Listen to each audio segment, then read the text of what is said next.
அனைவருக்கும் வணக்கம். நான் உங்கள் சாந்தி பேசுகிறேங்க. இன்றைய பதிவில் நம்ம என்ன பார்க்க போகிறோம் அப்படின்னு பார்த்தீங்கன்னா, இன்று வெள்ளிக்கிழமை சஷ்டியோடு வருகிறது.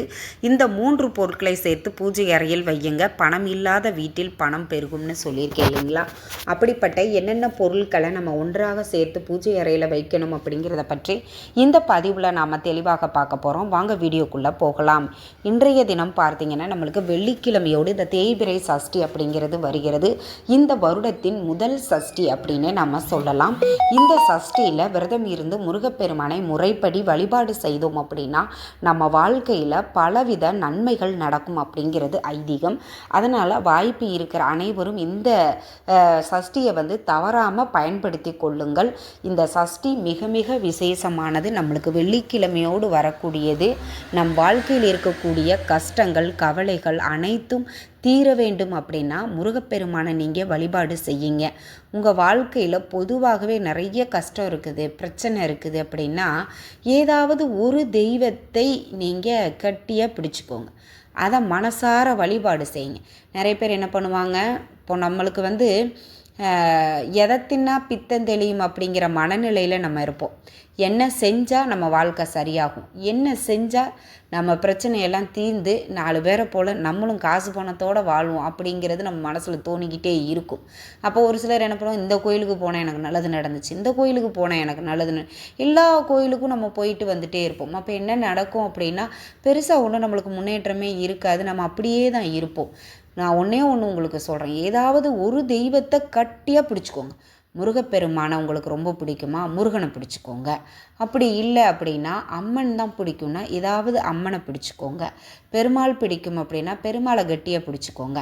அந்தந்த தெய்வங்களுக்கு உகந்த திதி கிழமைகளில் நீங்கள் வழிபாடு செய்ய ஆரம்பிங்க. அப்போ உங்கள் வாழ்க்கையில் இருக்கக்கூடிய பிரச்சனைகள் அனைத்தும் தீரும். பொதுவாக இந்த கலி உலகம் முருகப்பெருமானுக்குரியது அப்படின்னு சொல்லப்பட்டிருக்கு.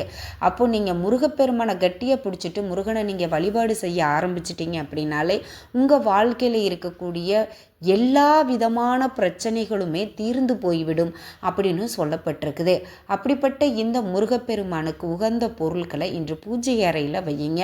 கண்டிப்பாக உங்கள் வாழ்க்கையில் பார்த்தீங்கன்னா மிக பெரிய ஒரு மாற்றம் நடக்கும். அது எதில் நடக்கும் அப்படின்னா பண வரவில். ஏன்னா இப்போ பணத்தை வச்சு தான் நம்ம இந்த உலகத்தில் என்ன நிலைமையில் இருக்கிறோம், நம்மளை யார் எப்படி மதிக்கிறாங்க அப்படிங்கிறதே இந்த பணத்தை வச்சு தான் எல்லாருமே நம்மளை பார்க்குறாங்க. அப்படி இந்த பணம் நம்மக்கிட்ட சேரணும். எவ்வளோ சம்பாதிச்சாலும் பணம் தங்க மாட்டேங்குதுமா, நாங்களும் அவங்கள போல தான் சம்பாதிக்கிறோம், ஆனால் அவங்க காரு வீடுன்னு அடுத்தடுத்து வாங்கிட்டே இருக்காங்க, ஆனால் எங்களால் நார்மலாகவே ஒரு லைஃப்பை லீட் பண்ண முடிய மாட்டேங்குது அப்படின்னு நினச்சிட்ருப்பீங்க. இப்போ நான் சொல்லக்கூடிய இந்த ஒரு எளிய பரிகாரத்தை நீங்கள் செஞ்சு பாருங்கள். பண வரவில் மிகப்பெரிய ஒரு மாற்றத்தை உங்களுக்கு ஏற்படுத்தும். உங்கள் வீட்டில் இருக்கக்கூடிய முருகப்பெருமானினுடைய திருவுருவப்படத்தை நல்லா சுத்தம் பண்ணி மஞ்சள் குங்குமம் வச்சு செவ்வரளி பூக்களால் நல்லா அலங்காரம் பண்ணிக்கோங்க. ஏன்னா முருகப்பெருமானுக்கு இந்த பூக்கள் ரொம்ப பிடிக்கும் அப்படிங்கிறதுனால. இல்லைம்மா எங்களுக்கு கிடைக்கல அப்படின்னா வாசனை நிறைந்த மலர்கள் உங்களுக்கு என்ன கிடைக்குதோ அதை வச்சு அலங்காரம் பண்ணிக்கோங்க. இந்த பூஜைகள் எல்லாமே மாலை நேரத்தில் நீங்கள் செய்யுங்க. ரொம்ப ரொம்ப சிறப்பான பலன்கள் உங்களுக்கு கிடைக்கும். அதற்கு அடுத்தது நான் ஏற்கனவே சொல்லியிருக்கிறேன், இந்த சஷ்டியில் சூட்சமமான இந்த ஒரு தீபத்தை நீங்கள் ஏற்றுங்க அப்படின்னு தனியாகவே ஒரு பதிவு கொடுத்துருக்குறேன். அந்த பதிவை பார்த்துட்டு இன்றைக்கி அந்த தீபத்தையும் நீங்கள் ஏற்றிக்கோங்க. மந்திரங்கள், நம் கேட்ட வரத்தை முருகப்பெருமான் கொடுக்கக்கூடிய மந்திரத்தையும் நான் பதிவாக கொடுத்துருக்குறேன். அதையும் நீங்கள் அந்த பதிவில் பார்த்து நீங்கள் அந்த மந்திரத்தையும் சொல்லிக்கோங்க. நெய்வேத்தியம் சர்க்கரை பொங்கல் பால் பாயசம் தேனும் தினையும் இல்லை ஒரு டம்ளர் பாலில் தேன் இல்லை அல்லது நாட்டு சர்க்கரை ஏலக்காய் கலந்து வச்சுக்கோங்க. இதில் எது உங்களால் முடியுமோ அதை வச்சுக்கோங்க. எல்லாமே வைக்கணும் அப்படிங்கிறது கிடையாது. இந்த பொருளில் ஏதாவது ஒரு பொருளை நீங்கள் நெய்வேத்தியமாக வச்சிங்கன்னா கூட போதுமானது.